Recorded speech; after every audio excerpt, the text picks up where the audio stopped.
Welcome, Fedi Friends, to episode 9, take 2, of Fireside Fedi. I'm your host, Ozoned. Fireside Fedi is a show about folks within the Fediverse. If you're seeing this, you're a part of the Fediverse. With me today is Robert Kingett. Robert is a writer of fiction and nonfiction, as well as a technical writer and accessibility specialist. Robert has been helping with disability access improvements in the Fediverse. His biggest contributions have been to the open source and federated book review application Bookwyrm. Robert is blind and has a stutter. He has very deep thoughts on old people, taxes, and animals, and he finds Santa Claus to be very rude that he never responds to children's letters. So, Robert, I'm not disabled, and I haven't really worked anyone that's around. I haven't really worked around anyone that's disabled. So, if you have any suggestions for me going forward, please don't hesitate. But welcome, Robert. And what's the best way to address you? Do you want Robert, Mr. Kingett, Weird Writer? I literally don't care. So any one of those is fine. So so I could call, hey you buddy, hey you pal. Yes. Yeah, exactly. Hey you, or you could call me handsome, incredibly suave, all those things. So yeah. All right, there, Mr. Handsome. We'll go with Mr. Handsome. Handsome. How's that? Now I need to change all my Fediverse handles to Mr. Handsome. So, nice. Yeah, Mr. Handsome. So let's get started to talk about how did you get to where you're at today? Like briefly, how did you find the Fediverse? You said you help with accessibility, that kind of stuff. Mm-hmm.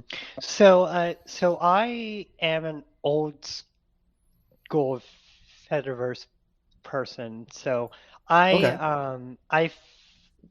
well, compared to the new regime, right?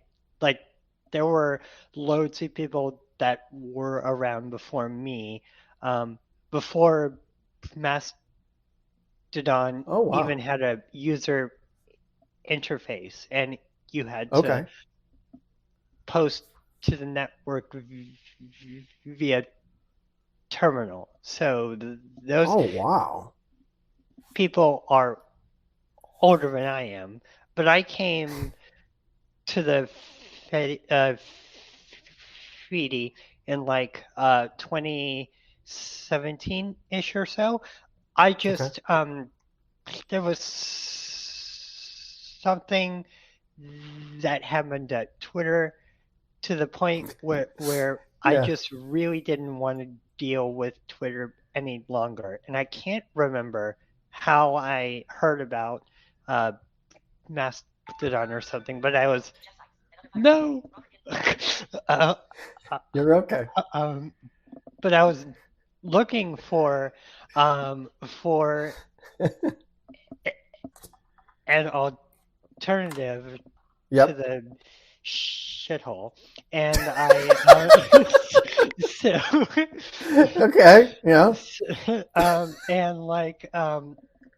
and someone was tweeting about this new social media app called Mastodon,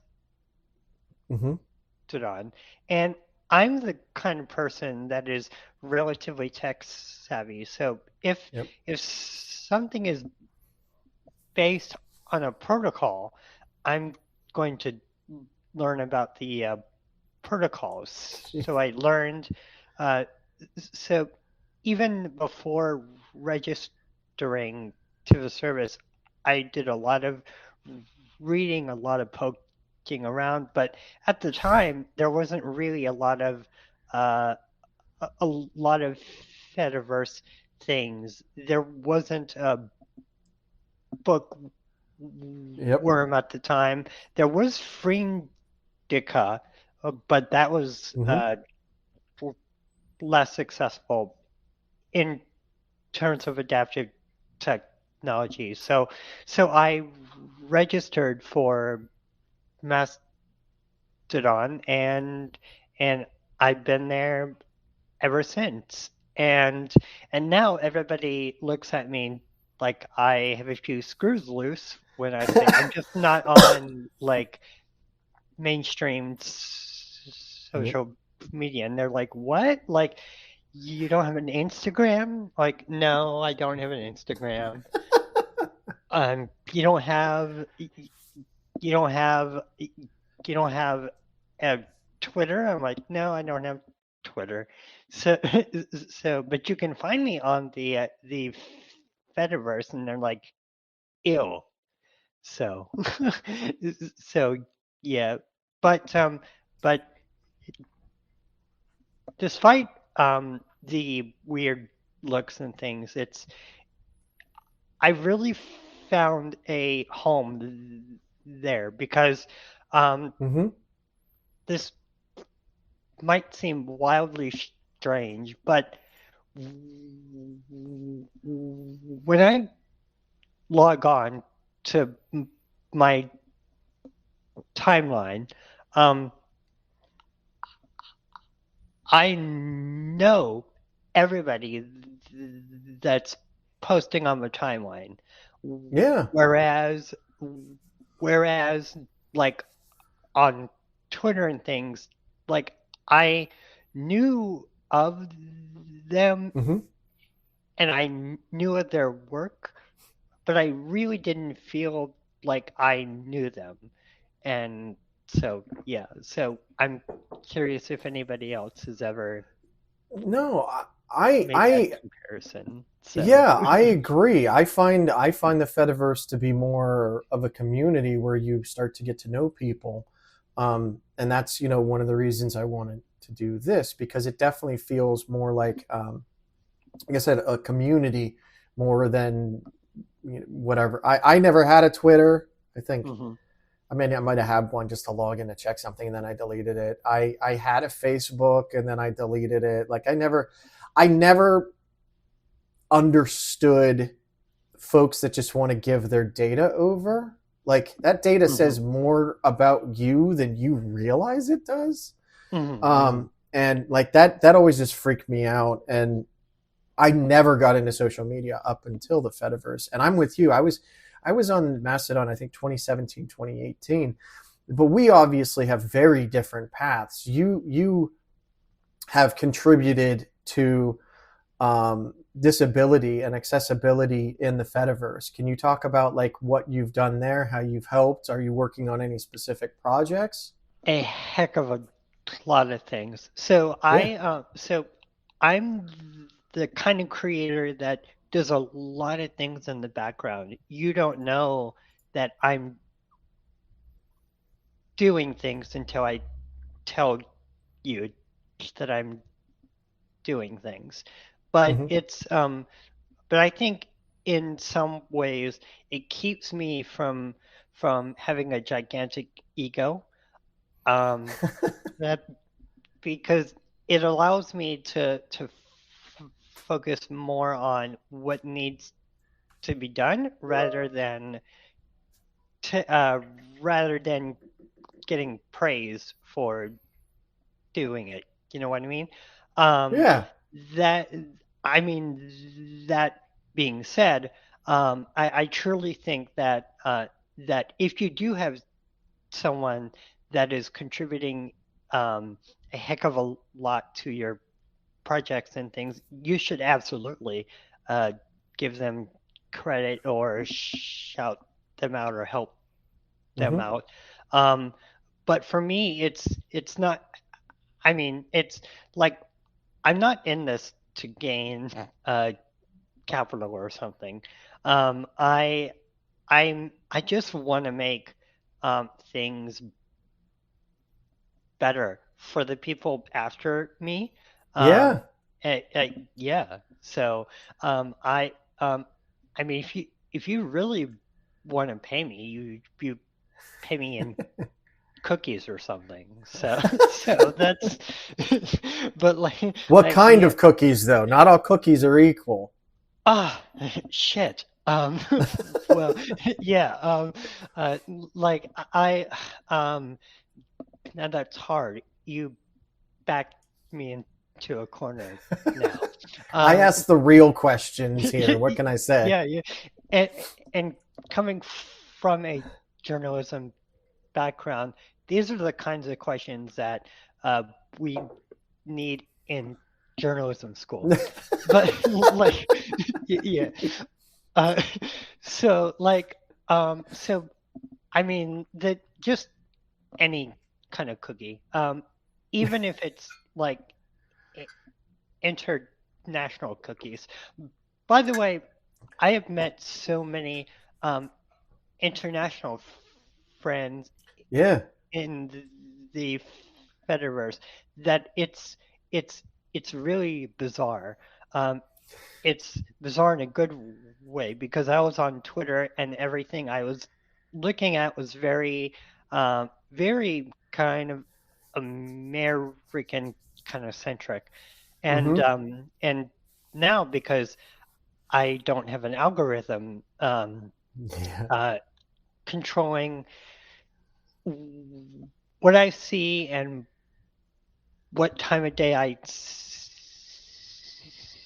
it, and for the extremely pedantic people out there, I know that uh, chronological timeline is Right. considered Yeah. an It's algorithm, but you know yeah. what I mean. So yeah, No, yeah, that's I've recently seen that too. Well, it does have an algorithm. It's chronological. I was like, okay, so that yeah, my entire life has an algorithm. It's chronological. I can't go yes, backwards in time. Like that's not. Yeah, right, being pedantic is taking it lightly. But right. yeah. It it's like wow, great, you speak computer. That's great for you. Fantastic. You you deserve an applause. But Yeah. yeah, yeah. But like yeah, yeah, you can tell I didn't have coffee today. But yeah, so um but over on Twitter there was an algorithm controlling Hmm. what I saw when I saw it and who appeared in my feed, even though I follow quite a bit of people. But on the Fedi, um, one of the core tenets is sharing. So you share Hmm. ideas, you share commentary, you share uh, posts, so it's not just a look at me kind of thing. I mean, sure, Right. there's exceptions to every rule, me included. I mean, I'm sure to a lot of people, I come across as very attention seeking on the PD, but I really don't care. But Yeah. yeah, yeah. Yeah. But I have met so many great people, not from my country, and Yeah. they have educated me on so many cultural things Yeah. um, that it's like, well, after having this enriching experience, like, why would you ever return to an algorithm, or why Yeah. would you ever return to the big corporates platforms? So Yeah, no, yeah, I agree. I mean, I think most people see it as a tool and they don't really think about it outside of that. It is a tool, but who controls that tool? What they can make you say, what they can make you do. hmm Like, I think we're all just very much more aware of that kind of thing because we do it. So with Twitter, and I don't know this at all. Um, I know that I think it was with Reddit when Reddit closed off its API. A hmm lot of the disabled community was no longer able to easily access Reddit because a lot of those tools went away. Is that the same with Twitter? And then on the flip side of that, how does the Fediverse's current accessibility stand compared to like the big guys? Are they in a good shape, or they got a long way to go? Yeah, so this is a bit of a so a lot of things need to be unpacked. So Yes. first of all, in terms of the API, yes, you're 100% correct. Twitter realized that hey, we're not making money off of the API, so we need to Right. shut it down. But this also prohibited a lot of third-party apps that were designed with Hmm. accessibility in mind to just not be able to function anymore. Now, Twitter, before he who must not be Mentioned, yeah. named, took Yeah. over.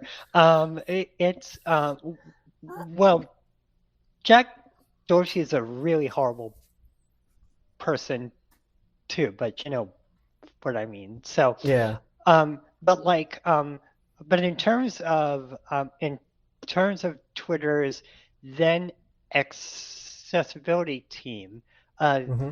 they really uh, went to town on the mobile app, and they Oh. they improved it. So one key distinction I like to make um, is a tool or service could be fully accessible, but it could also be a pain in the ass to use. Sure. Yeah. So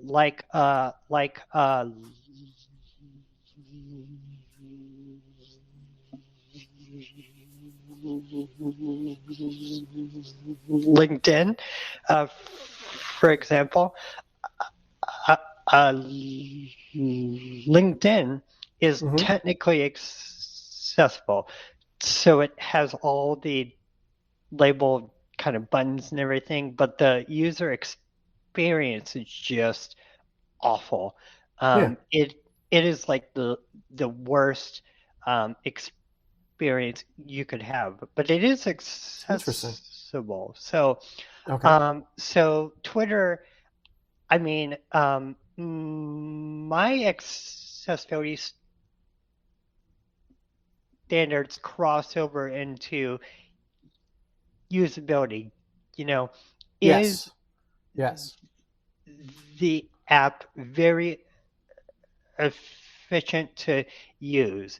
Hmm. Do I have, as a screen reader user on mobile, do I need to swipe 20 times in order to read a whole entire tweet, or can I just swipe one time Yeah. and then the tweet will be read and things like that? So I take all those things into account. So Twitter did make accessibility strides. It wasn't up to my usability standards, but Sure. they did. Now, if you contrast that with the Fediverse, because so many things in the Fediverse are built upon this open Yes. standard, Yes. anybody, which for those curious is ActivityPub.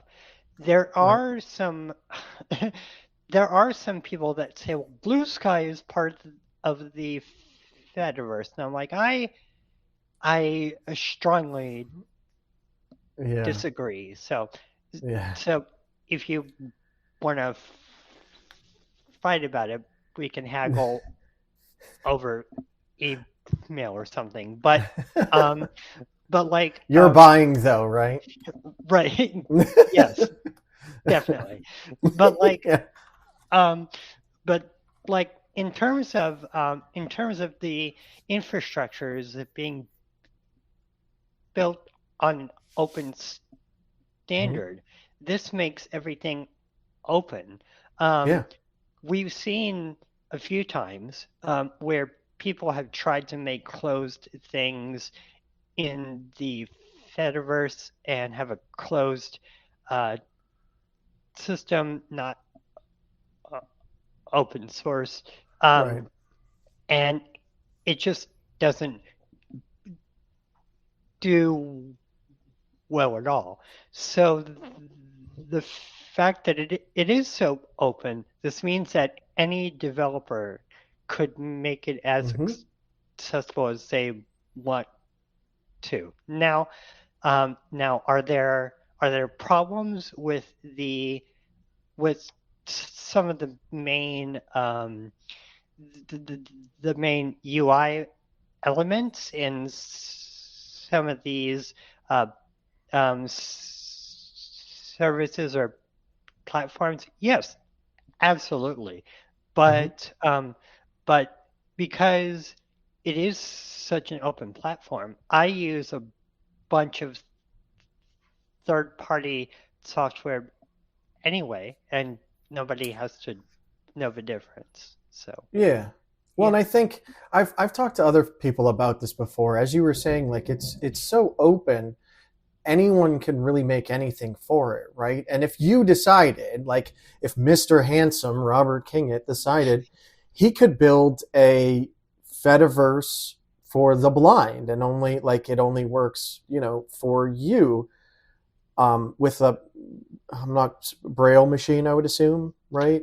uh, Or a screen reader that it just reads everything out to you, and you're not you're not concerned with, is this making enough money? right, And right, that is, in my opinion, the power of the Fediverse. As you said, Twitter stepped up and they made the mobile app better. But I mean, I hate my mobile phone. I don't use my mobile phone. I use the desktop, right? And how was right, that? They right. probably didn't want to bother with that because there's just not enough money in that. Or tomorrow, as we've seen, they could just be fired out of the blue. And then Yep.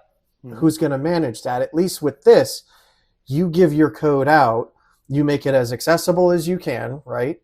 Yep. And this is a thing that us, non-disabled people, it doesn't come up in our thought just because we're on the next thing, right? But that doesn't mean that people don't want to support you as Right. well. And we need help from folks like yourself that have that experience on how to make things more accessible and more welcoming for everyone.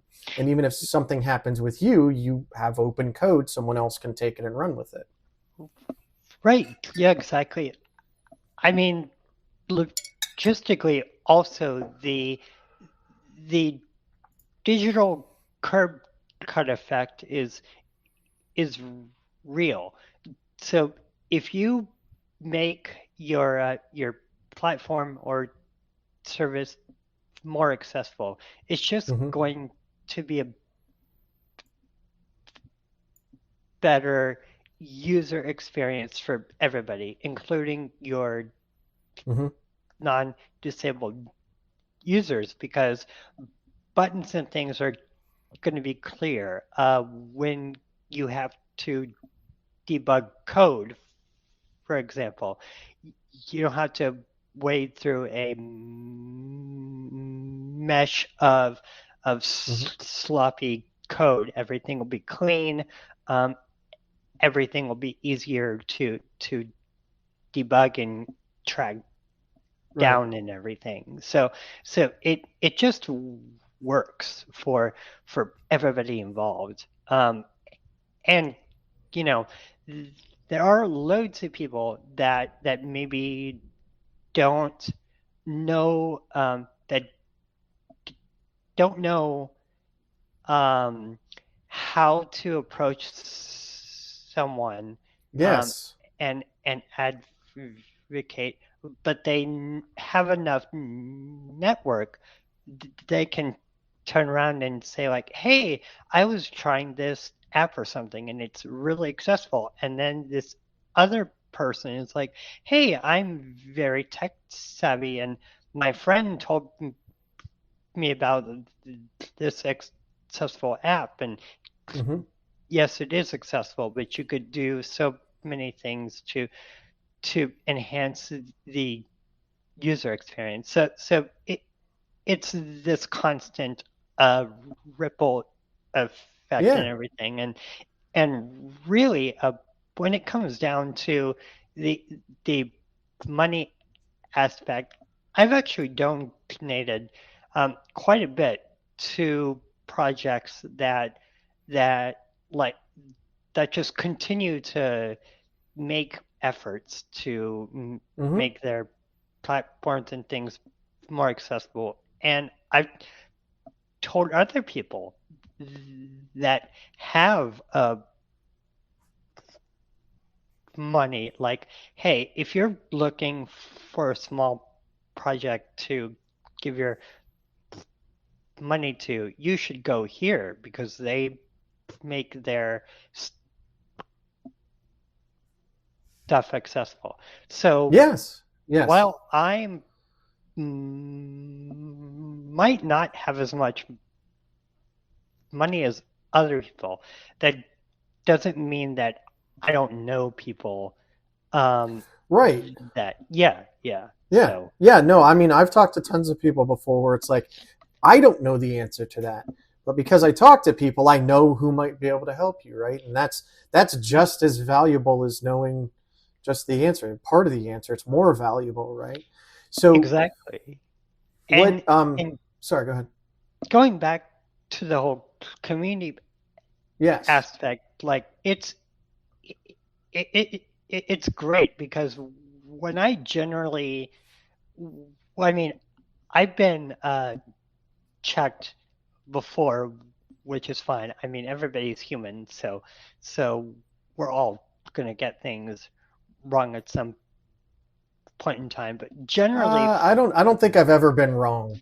I might be mistaken though, but yeah, I'm pretty sure I always get things right. But I mean, right, yeah, everyone else. I totally get you. Yeah, everyone else. right, yeah, right, yeah, yeah, yeah, yes, yeah. Okay, course correction. So everyone else except for you, excuse me, has Perfect. Thank you. been wrong at some point in time, including me. But generally, for the most part, when I have something to say, what's great about the community aspect is they really Yeah. listen to what I had to say because they gotten to know me, you know, Mm-hmm. like Yeah. I'm not just a faceless avatar screaming into the void anymore. Um, Yeah. I'm a person that they've gotten to know, and Yeah. when I speak up and say, "This is a problem," I'm oversimplifying, but you get it. Yeah. Yeah. So, Yeah. yeah. So this is a problem. Then I got loads of people that are like, "Hey, here's a person that I trust that is saying that this is a problem. Maybe I should listen Mm-hmm. to what he has to say." Yeah, it's a Yeah, lot easier to dismiss folks that we don't know than okay, I know for a fact that he has experience in this thing. So when he brings it up and says there's a problem, maybe there is a problem, we should check it out. That makes perfect sense. Now, right. so are you with Bookwyrm and other Fediverse projects, are you more of like a consultant? Are you doing code? Like what if someone would come to you tomorrow and be like, I want to build a Fediverse app with accessibility in mind, how can you help them?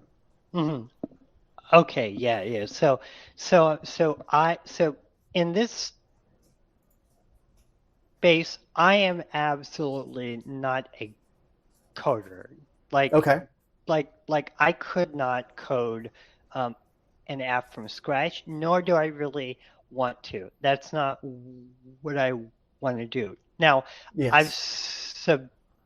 submitted patches to things like here's a button that's not labeled. I Oh yeah.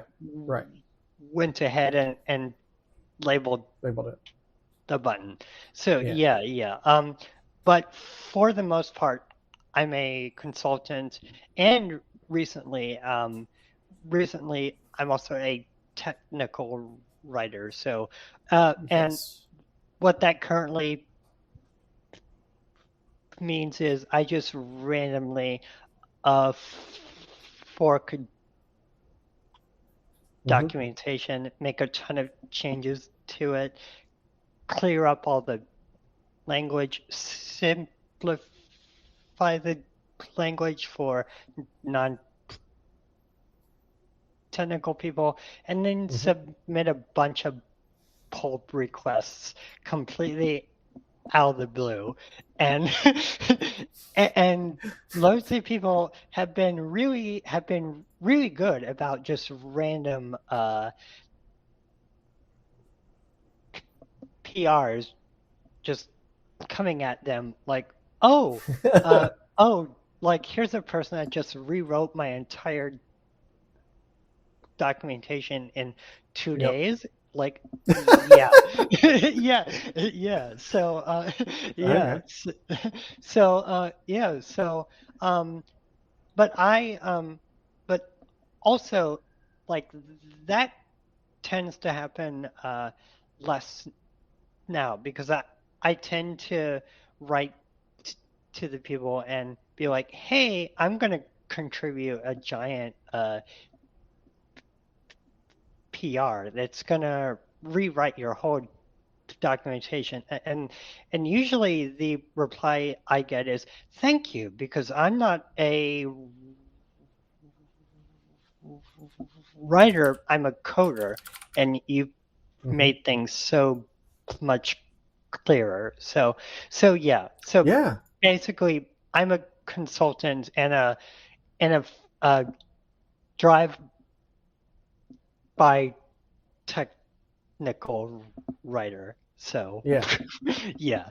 So. Well, and you have a very, I mean, so I try to do some like background investigation on guests before I have them on, right? So that I kind of know where you are and whatnot. And you, not only are you a technical writer, and can do code, like you're hilarious. I don't mean to say, like, it seems weird. I'm saying it out of context. Like you're funny as hell because Esoteric Programmer in my community mentioned that you had been on Mortified. I had never heard of Mortified, and for anyone that doesn't know what Mortified is a show where they have folks read out like notes that kids wrote when they were younger. And Robert was on the show 3 times. And I listened to some of them, and it's like, I recommend people go listen to it because it's absolutely hysterical. Like when I did the intro, Robert has or at least as a kid, had some very interesting ideas on how to help the elderly make a living wage so that they could pay taxes. Now, so, and I'm going somewhere with this because they were absolutely hysterical. And I'm actually here. Let me throw the link in here for the 3 episodes that you were on. But my questions were like, as a kid, you were massively insightful to these things. Was all of this in seriousness? Were you that observant of your surroundings? And yes.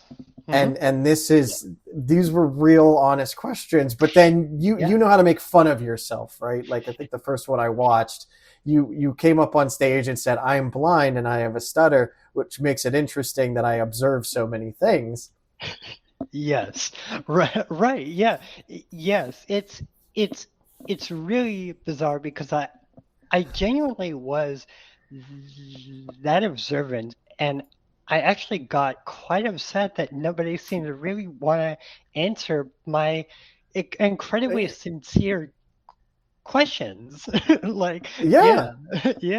So I mean, now I look back on it and I'm like, oh my God. But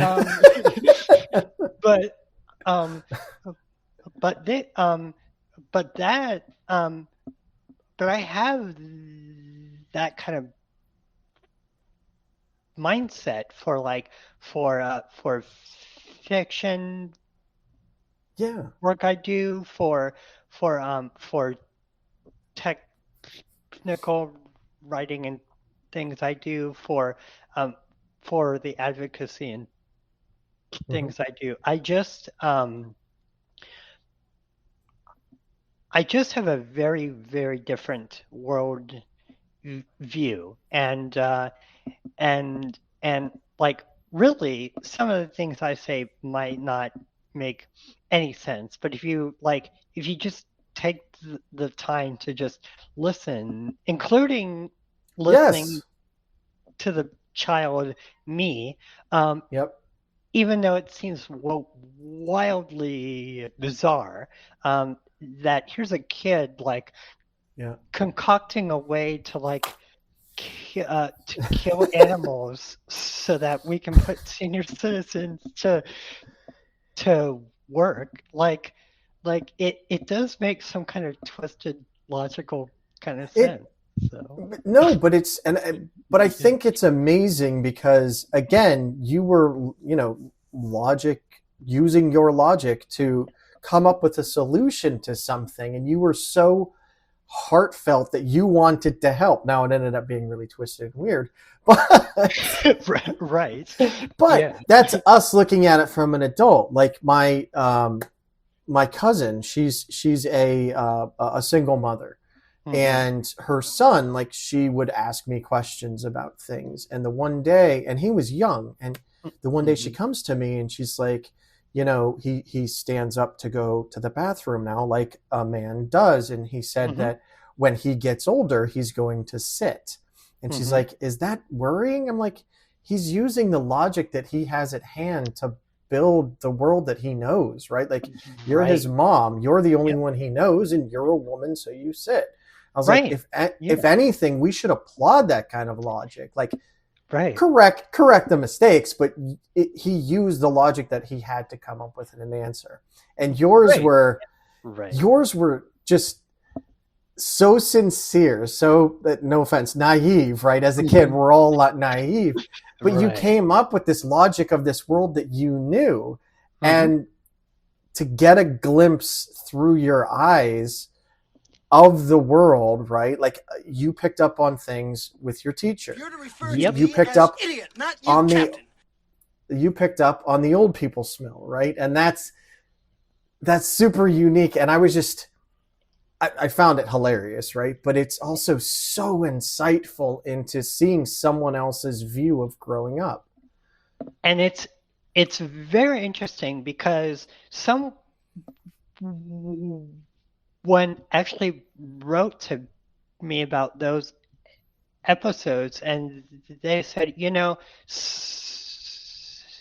someone might just, um, you know, laugh at the incredibly absurd things that you say, um, but they actually saw. They actually said, I don't know if you know this, but even as a kid, like everything you talked about, there's an underlying current of just empathy. Like we Yeah. should have empathy for Yep. other people, Yeah. and and and I honestly like I didn't realize that. So it's good to have random strangers emailing you, I guess. But but yeah, but not all the time. But yeah, um, but that's ultimately, I mean, at the core of everything I do. Like I'm very, very empathetic, offline and online. I'm the kind of person that will cry, if there's a very touching scene in a movie or something. Uh, Yeah. even though I agree. the characters aren't real, it's like, Yeah. oh my god, yeah. So that's just who I am. And it's very interesting because I never looked at those early pieces through an empathetic lens, but after this listener pointed it out. It's like, oh yeah, even in the letter to Santa Claus, I was Yeah. like, if you do this, then people will get more out of Christmas. So, Yeah. yeah.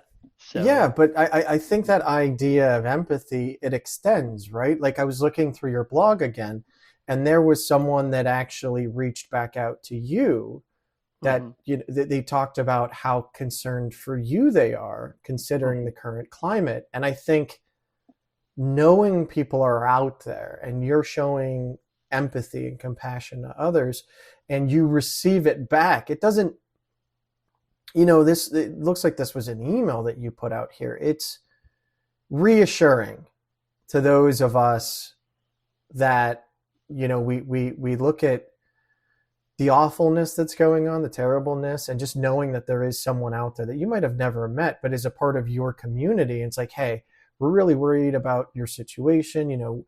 If push comes to shove, you reach out to us.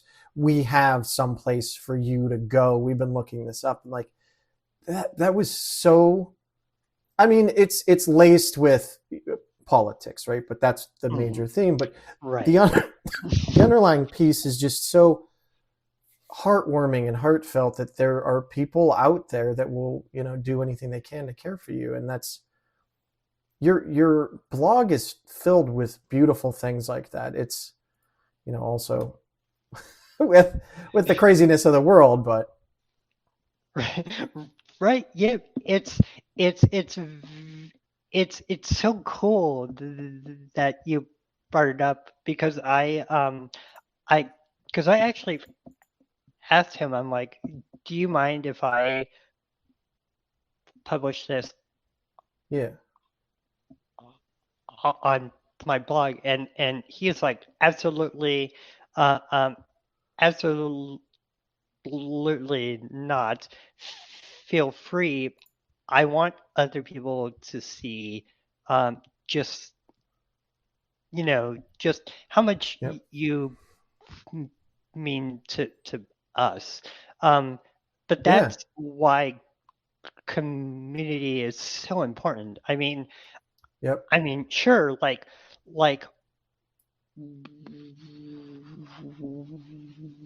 you can be you know you can have a moment of ignorance, right?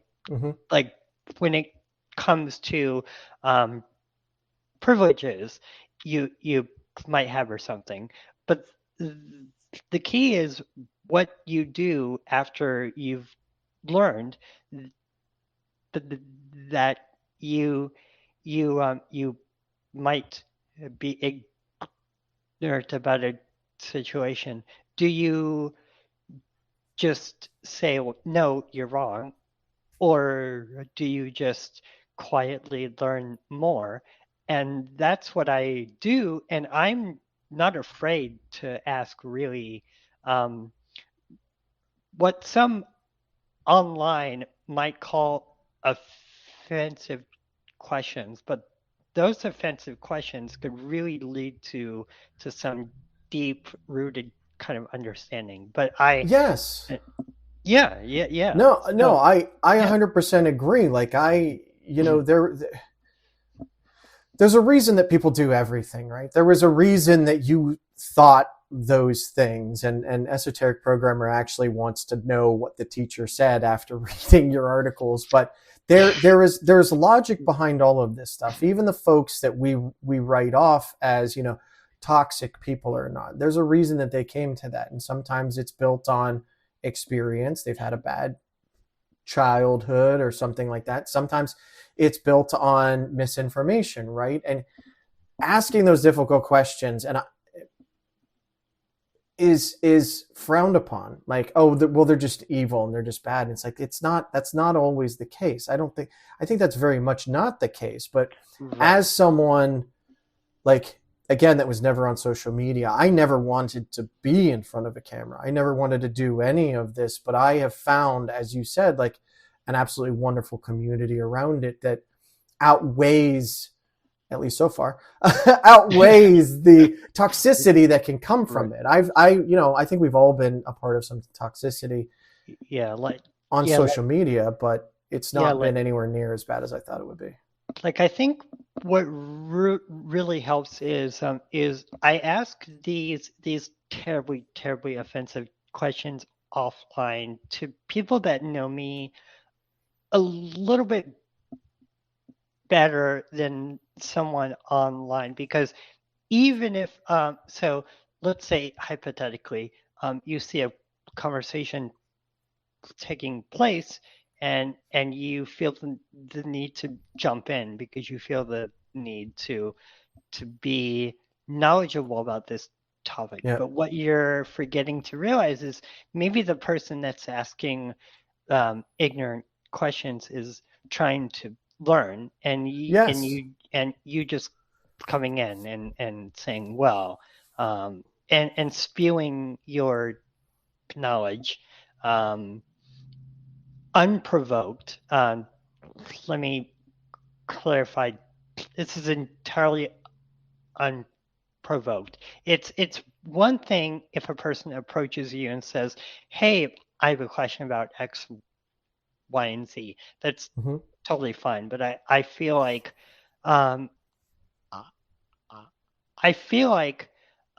it's easier to ask those incredibly offensive questions offline to people that know you and know that, hey, this question is an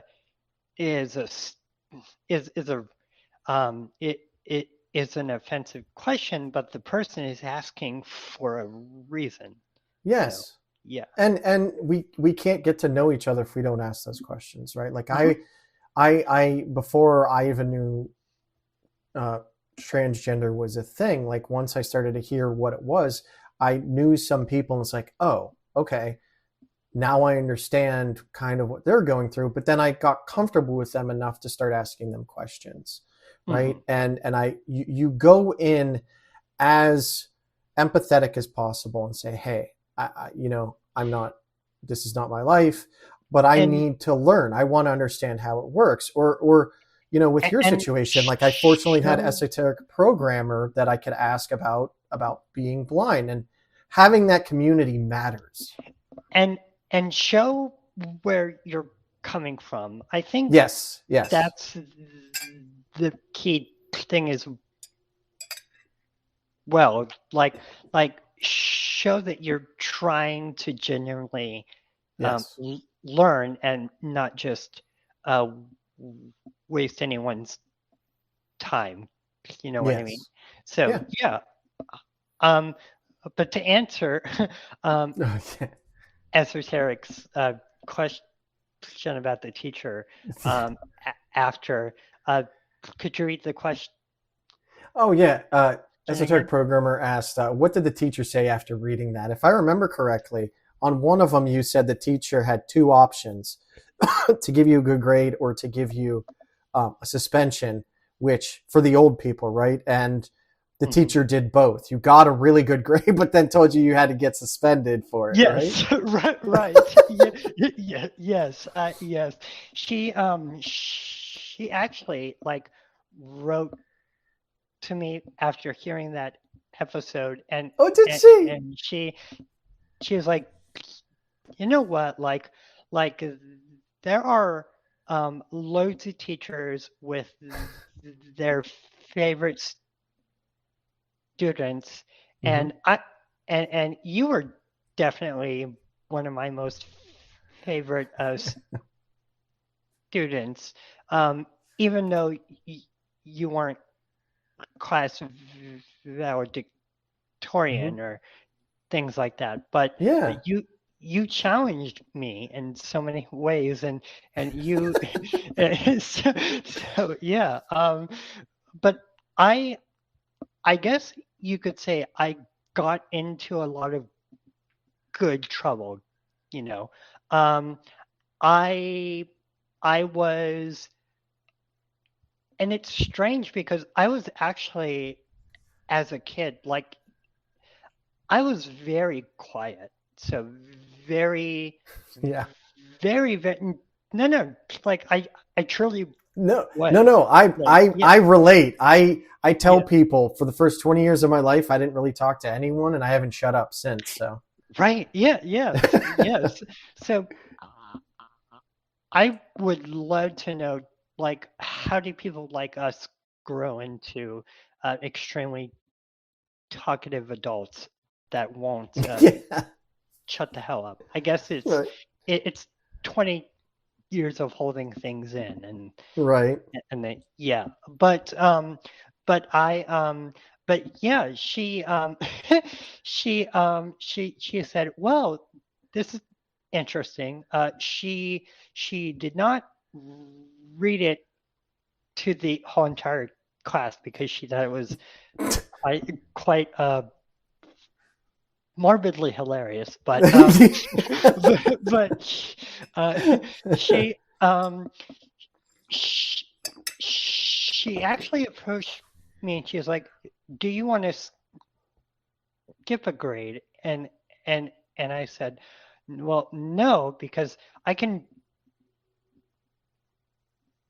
barely do long division, and you want to move me up a grade where that's going to be a hell on yeah. my math teacher. You must really hate him." So yeah, yeah. So that was just yeah. So she really liked me as a student. She was trying to get me to talk more, to open up more, to to just openly challenge her more out in the open, but I didn't Oh want wow. to challenge her m- Yeah. more in the open. I just wanted to just have these quiet little tangentially fascist observations about senior citizens and yeah. So Nice. but yeah, it but now come full circle Hmm. as an adult. Now I'm probably the loudest person on the internet that you could ever meet. So yeah, what which is ironic because even even today, even though I've come out of my shell a lot, I'm still quiet. So like if there's a group of people around me, I tend not to I tend not to Hmm. say much, but I'm listening to everything that you say, everything that someone does, what Hmm. the group is saying. I'm listening very, very intently. So Yeah. yeah, No, that's and there's not enough people that do that. right. As much as I like to talk too, I love to learn from people, right? And that's one of the reasons that I do this because I love talking to all kinds of people from all over. Now, I have been reaching out to folks, to see if they'd be willing to talk. You're actually the first person to reach out to me and ask if you could be on, my little show. Uh, so It's because what I'm a was the ham. reason for that? Like, are Yeah. you is there something specific you're looking to, like a message you're looking to get out, like, hey, we're accessibility people, we can help you, or what's your goal in reaching out? And thank you very much for doing so. I I don't have a goal. So I just thought it would be cool to just come on. Awesome. So No, I love that so even more. yeah, yeah. So I yeah. My goals are to slowly and painstakingly take over the world while Okay. offline. So Okay. this is just a giant ploy in my world domination tour. So would you call that your idea of success then for yourself, is just just take over the entire world, or Mhm. do you have Yeah. even grander plans? It's yeah, so to it's very interesting, but so I'm gonna get a little philosophical here in a bit. So Okay. first the humorous answer, then the super kind of serious answer. So Okay. yes, Okay. so yes to taking over the world, but and now what does success look like? Um, Yes. so I recently burned out, Mhm. and it wasn't a good feeling at all. I didn't have a lot of enthusiasm to do a lot of projects. Everything just seemed to pile up, and Yeah. it got to be extremely overwhelming. So so so I was like, okay, I need to rest, and I need to rest for a long period of time, and we're not talking weeks or months. I think I took almost a year off to just Oh wow. quietly do projects and not publish them, or not like not make a show of them. I just wanted to just create something that wasn't for the consumption of of clients or of people. I just wanted to show just my closest uh, friends and family, and have it be that. Sure. And that was my period of rest, right? So when I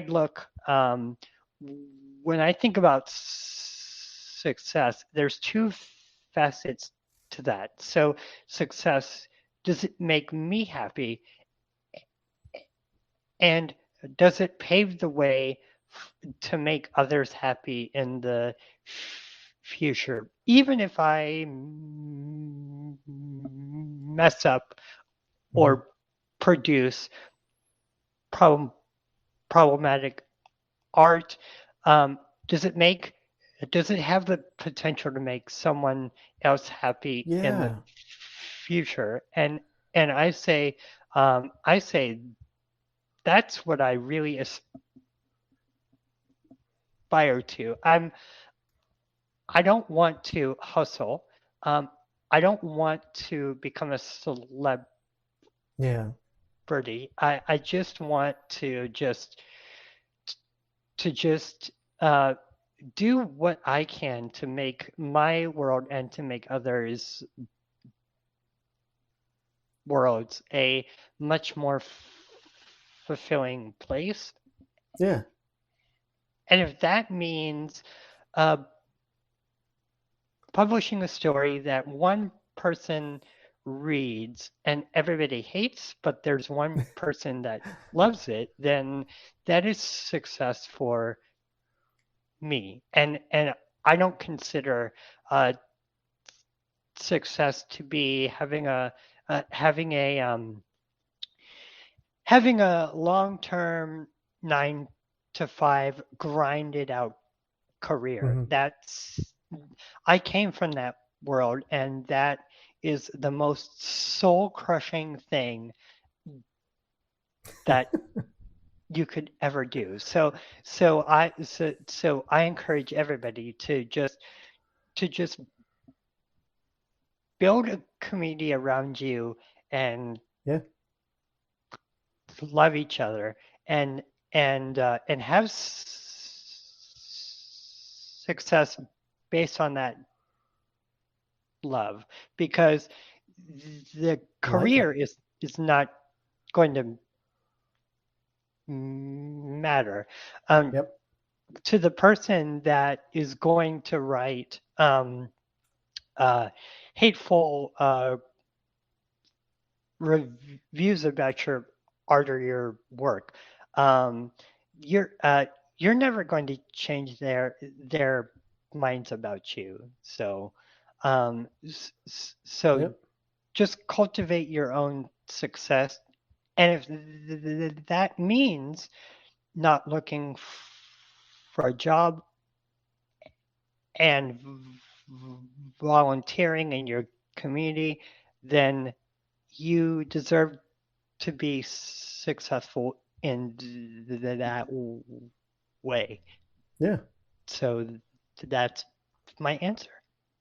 Awesome. No, I love that. That's, yeah, making change one person's life, and it could cascade into everything else. And don't spend your time and energy on someone that's spewing hate at you, because as you said, you're not going to change their mind, and really build communities on love and compassion and empathy around yourself. And yeah, no, I love that. And certainly, this is going to be a cliche, but truly, capitalism is severely overrated. It truly is. So it's not going to love you back. So No, that's, yeah. so With do that. not waste any more energy than you absolutely have to on trying to impress your your corporate boss or something, Overlords. yeah, exactly, because trust me, you're going to get much more out of life if you concentrate on impressing your community, the people around you, Yeah. more than your job. Yep. So, No, yeah. yeah. All right. Well, for the real reason I asked Mr. Handsome Robert here is to give you the opportunity to win a prize of a lifetime.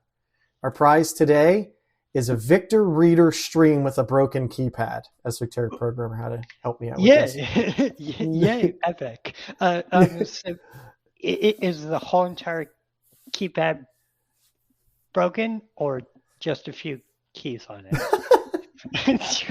Well, it's funny and silly, so it's not really real. I didn't even know what this thing was, uh, but we thought about a Freedom Scientific Focus 80 blue Braille display. I had to read that in order. So we thought about a Braille display for you, but I bought it, and when I got it, it didn't have any letters on it. It just had a whole bunch of bumps. So I figured you wouldn't want it, and I sent it back. Oh, how ableist of you. Are you ready for the quiz, Mr. Handsome? Yes, I am. All right. Ready. Favorite movie, and why is it Spaceballs? That actually is my favorite movie of all time. So yes, finally! It took 9 episodes, and I finally got someone that, yes, Spaceballs is amazing. Yeah, yes, it truly is. I like a lot of people just see it as a parody, but when I first saw it, I'm like, this isn't just a parody. Like, this is actually like a stroke of comedy genius, all wrapped up into one. Like, yeah. So, yeah. So, no, yeah, I absolutely, yeah, it's my favorite. Rick Moranis, like, he's absolutely incredible, and everyone does such an amazing job as their part. It's a classic. And it has like a 53 on Rotten Tomatoes, so that just tells me everyone's wrong. Wow, that's wow. I have got. I think people just don't get it. Like, what were the critical reviews That's a good question. Spaceballs? I have to know. Like, yeah. I'll have to look that up. I just typed that in. I'm going to look it up. But yeah, people are wrong. That's all it comes to. Sorry, go ahead. Yeah. So what is your favorite scene in space? My favorite scene. Mm-hmm. I don't know. I used to be able to quote the entire thing. I love. I don't know the. I don't know. I'd have to get back to you. Right, right. I love Yeah. like there's so many good quotable lines. Like actually on my regular live stream, literally my like start stream, my be right back screen, my ending, like all of it is actually Spaceballs, and I have Spaceballs emojis and stuff like that. Yeah, I think I just think it's a classic. I think it's hilarious. Wow. Now, of course, I mean, I like other comedy movies just as much, but there is something about Yeah. Spaceballs that is just like, it's just freaking hilarious, and I can watch over and over and over again. My Yep. two favorite scenes are three actually, because it's hard to pick, but there's one where a droid shoots the princess's hair, and then she goes Yep. totally Rambo. Yep. The other one, I just thought it was really, really intriguing cinematography, but it's where Darth Helmet and his lieutenant or something. Yep. They Colonel are, Sanders. Yeah, right. Yeah, Colonel Sanders. They're having a spat or something, and then he's like, "Oh, let's watch the Oh, I love yes. Spaceballs movie," and then Spaceballs they the movie. play back the whole movie, Yep. and they fast Yep. forward it, and then it goes to the live view, and everybody's like, "Oh my God, it's me!" And so I just thought that was really clever cinematography. So, I want to go in. I want to quote the whole thing right now because so you asked me what my favorite part. That is my favorite part, followed by they've gone to plaid, the whole they've gone to plaid scene. But yeah, I could quote that whole. I love that whole scene. The timing of the all the dialogue, like back and forth, and like they're just firing on off of each other. It's so good. But anyway, I won't. We have more questions, so I won't go down that rabbit hole yet. Sure. By the way, if anybody wants to get a good glimpse of my weird sense of humor, they need to watch not another teen movie. There is something about Mary. Meet the Fockers, and yeah. So, Naked Gun. Yep. Naked Gun. Naked Gun. American Pie. Yeah, so, that's how I am. Yep. That was someplace. So, yep. So System Fault, Dark Destroyer, or Ear Hockey? Ooh, that's. I would love to know who asked that question, because they're gonna get an earful after this. No, I had talked to Esoteric Programmer a while ago, and he led me to System Fault, and I had tried it, and like that blows my mind. But then I actually saw your PeerTube video, which I have up right now for Ear Hockey, which it's absolutely amazing. And then then Esoteric Programmer actually told me about Dark Destroyer, and I tried to get it running and I couldn't. But it is. How come? I'm on Debbie, and I think I was missing a whole bunch of packages or something, and I just was trying the other day. But right. Just watching the Ear Hockey demo, let me actually mute it, is obviously folks are not going to be able to hear it, but it requires a completely separate set of skills in order to play these games. It was amazing. But so which of those three are your favorite, or do you have something else that is your favorite? Oh my. Oh my goodness. So this won't mean anything to the sighted users. But in the early 2000s, there was like, I guess you could call it the first iteration of a 3D landscape audio game, and it was Oh made wow. by a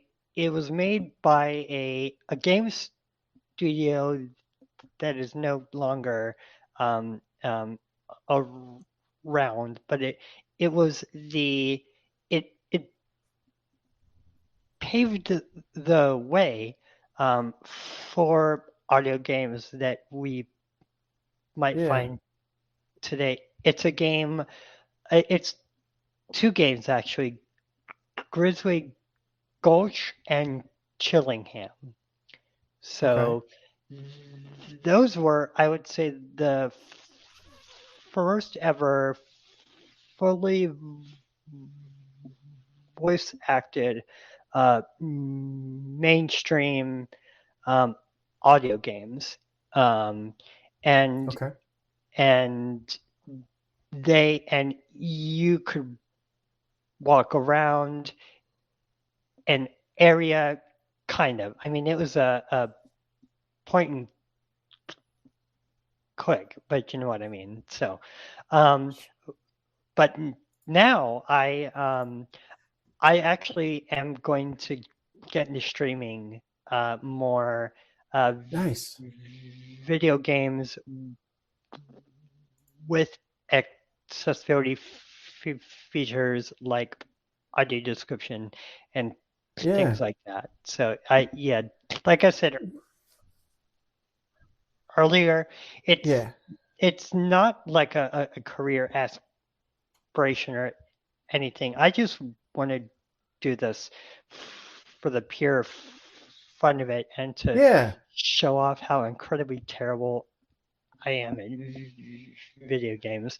No. Although, judging by that ear hockey, so it's very interesting. But that was actually from a few years ago, and I had Hmm. no idea that I set it on to extreme. I actually thought I was playing on beginner the whole time.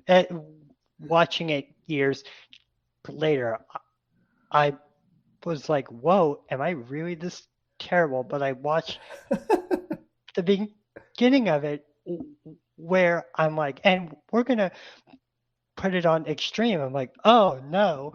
So, but I ended up winning in the end.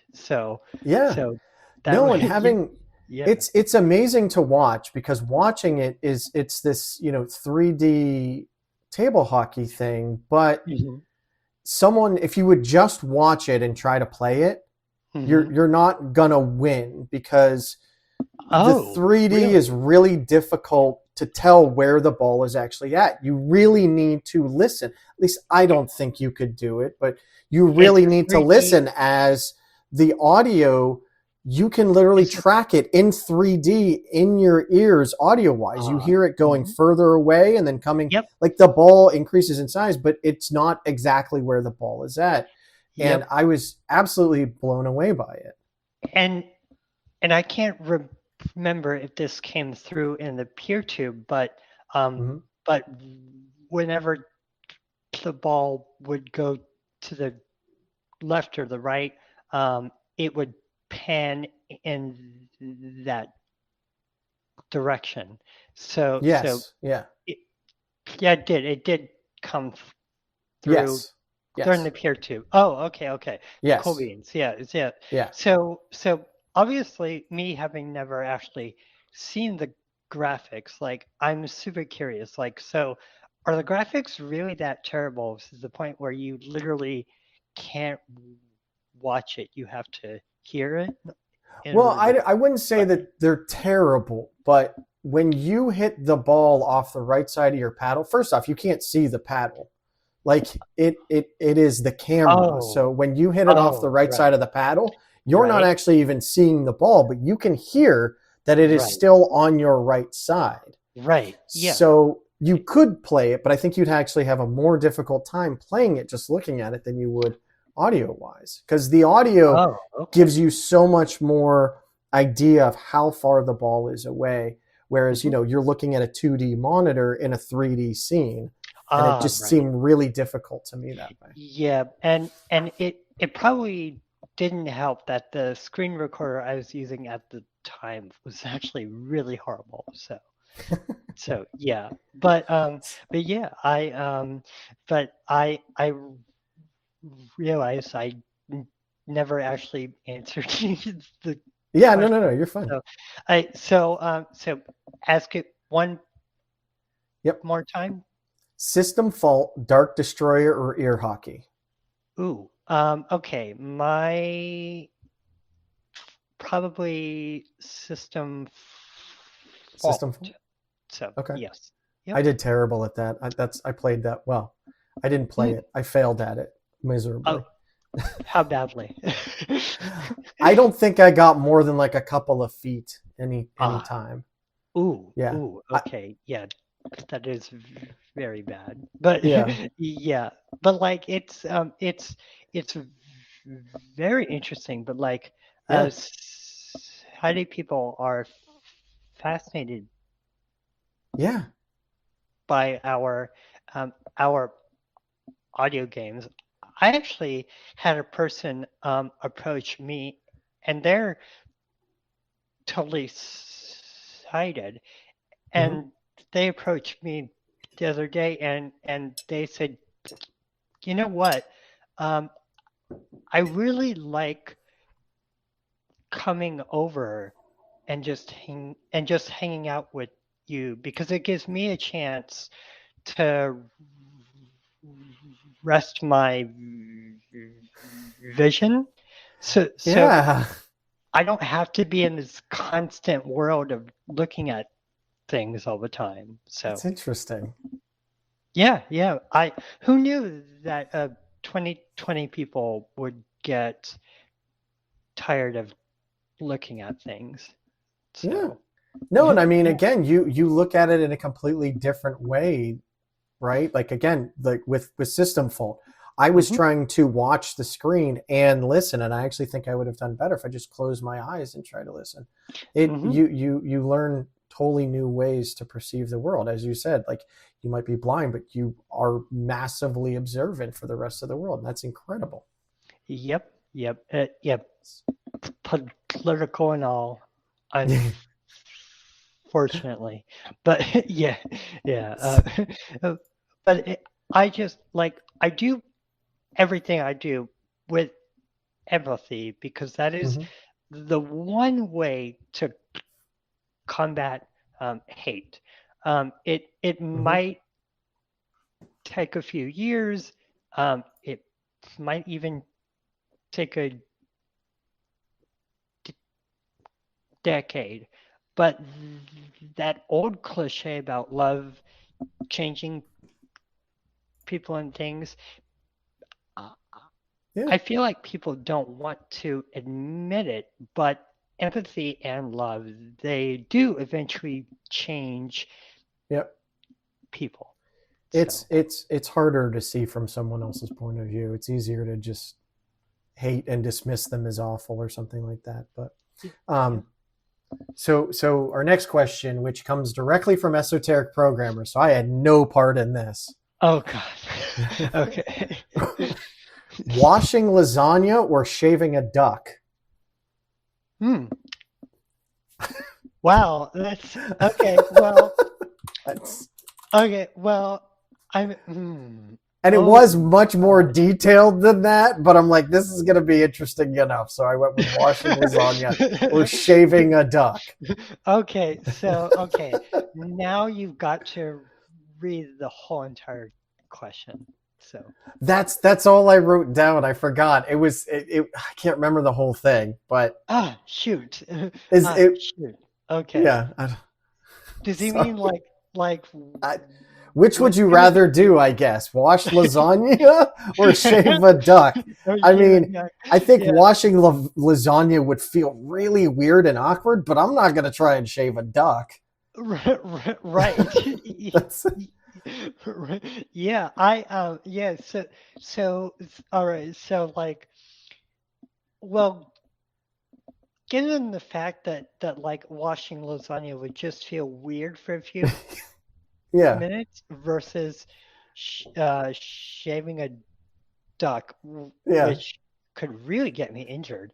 I think washing lasagna. So yes. Okay. Yeah, that's what I would go with too.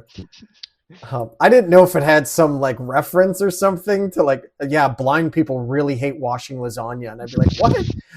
He just came up with it. I'm like, that sounds great. I don't know what it means. I'm going with it. So it's and you know, here's the hilarious thing. He probably is referencing a blindness thing, and at the moment, it's completely flying right over my head. That's hilarious, but yeah, it was pretty good. Yeah. So what does an alternative universe Mr. Handsome Robert do? Oh my gosh. Okay, so do I tell you what all my teachers predicted for me, or because I think whatever you want to go with. I don't know if you know, but this isn't very serious. Right. After that last question. Okay, so first it's going to be the serious answer, So first it's going to be the serious answer. So all my teachers thought that I would make an amazing lawyer. So they thought I would like become this very rich, very powerful lawyer.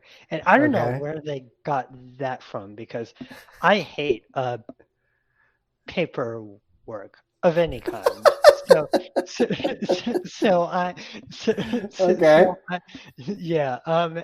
And now for the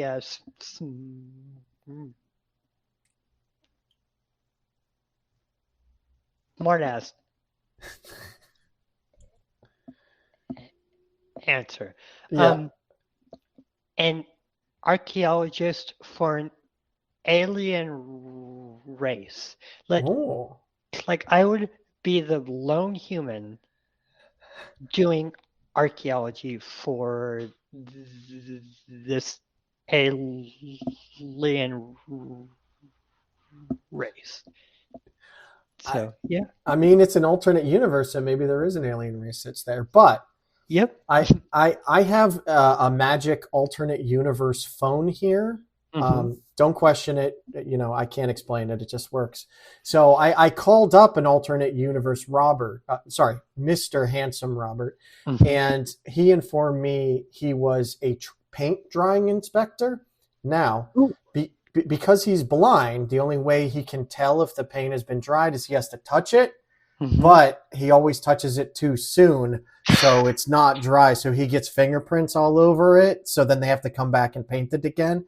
He's been on the same job for the last 10 years, but he assures me he's going to get it done soon. Yay.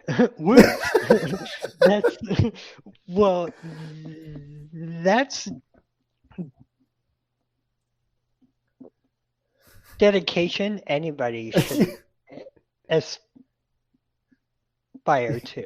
So. I agree. Yeah. Good for Mr. Alternative Universe Handsome Robert. Yes. Or was it Alternate Universe Mr. Handsome Robert? I think we're fine. Yes. Yeah, I think so too. Yes. So we have two more questions. The next one is old smell, dead animals, or taxes? Which is worse? However you want to take it. Old people smell, dead animals, or taxes. However you want to take it. I mean, which is worse, because taxes contribute to libraries, right? And libraries Yeah. are like, and libraries are super, super important. Yes. 100%. Dead animals are what give us our nutrients and our substance. So I guess you God. could say like yes. So, So old people smell like as an adult I can unequivocally say it literally serves no purpose. So so, yeah. so for anyone listening or watching, please don't berate us. Go watch the Mortified episode first, and you'll understand that question. And it is brilliant logical deduction. Again, it's horrifying. The connection is really good. Yes. So, and then our last question, as usual, the last question is sent to you telepathically. Mhm. I'm going to think of the question. I will send it to you telepathically. I will let you know when it's there. You obviously will know it's there because we're telepathic. But, just for the audience, I'll let the audience know that it's reached you, and then you can give me the answer to the question. Okay? Okay. Here it comes. So what's your answer to that question? Haircuts. Haircuts. Really? Wow. That's the most fascinating thing that you said to the most fascinating question I've asked. Wow. I'm glad we all got that. Awesome. Yay. That's good. Yeah, I totally agree. Yeah. So congratulations. You got every answer either correct or incorrect. Good job. Yay. So, Yay. I sent Esoteric Programmer to deliver your prize, but I just got news in my ear that he hopped on the metro and then he counted the wrong stations, and he actually got off in Antarctica, and then a penguin stole his cane. So I don't think you're going to be getting that broken Victor Reader stream anytime soon. But as soon as Esoteric Programmer finds his way back, I'll make sure to berate him mercilessly. Well, now my journalistic instinct wants to locate that penguin and say, and say, excuse me, but how did you feel when you committed an ableism? But yeah, so that's. You better be careful. He might steal something of yours too. I don't know. But anyway, Mr. Handsome Robert Kingett, thank you so much for joining me today. I had an absolute blast. I immensely appreciate you having reached out to me. This was great. You have such an incredibly positive insight into the world, and you bring such amazing energy, and I really greatly appreciate this. I was a bit nervous at first because I've never had anyone reach out to me, and again, I never really talked to many disabled folks, but I can honestly say you absolutely impressed me with everything that I've seen. Your writing is incredible. You have an incredible sense of humor. Please don't ever stop bringing your positivity and your energy to the Fediverse and the world in general. Thank you so much for joining me. Anytime. So that's it for take 2 of episode 9 of Fireside Fedi. Thank you all for coming. My internet held out, so yay for that. Yay! Yeah. Everyone, don't forget, tip your admins, tip your developers of the applications if you can. Never stop living with compassion and empathy and love in your life. Have those difficult questions, like Robert was saying. Ask those questions. Try to understand others and try to help them understand you. And, we'll all be better off. At the end of the day, diversity is a superpower. It's not something to be frowned upon. Right. So thank you guys very much, and we will catch you next time. Have a good one.